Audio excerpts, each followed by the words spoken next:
Doesn't this raise the question of tactics, though? You use the word honesty. You feel that honesty is important here, too.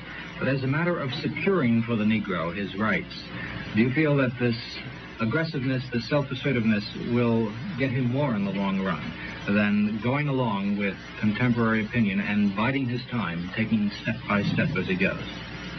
I think it's better to be aggressive at this point.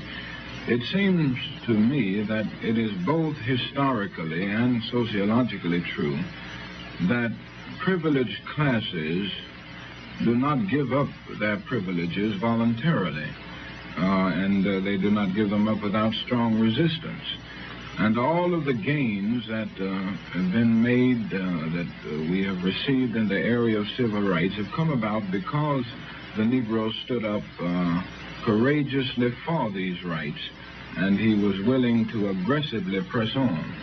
So I would think that it would be much better in the long run to stand up and be aggressive with understanding goodwill and with a sense of discipline, yet these things should not be substitutes for pressing on. And with this aggressive attitude, I believe that we will bring the gains or other civil rights into being much sooner than we would just standing idly by, waiting for these things to be given voluntarily.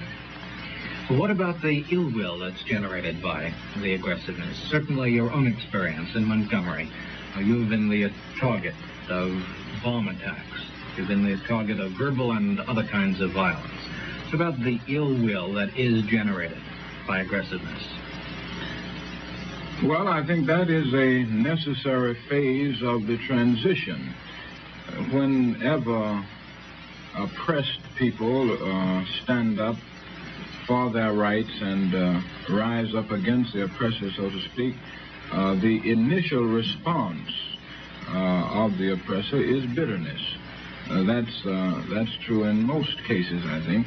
And that is what we are now experiencing in the South, is this initial response of bitterness, which I hope will be transformed into a more brotherly attitude. We hope that the end will be redemption and reconciliation rather than division. But this, it seems to me, is a necessary phase of the transition from the old order of segregation and discrimination to the new order of freedom and justice. And this should not last forever.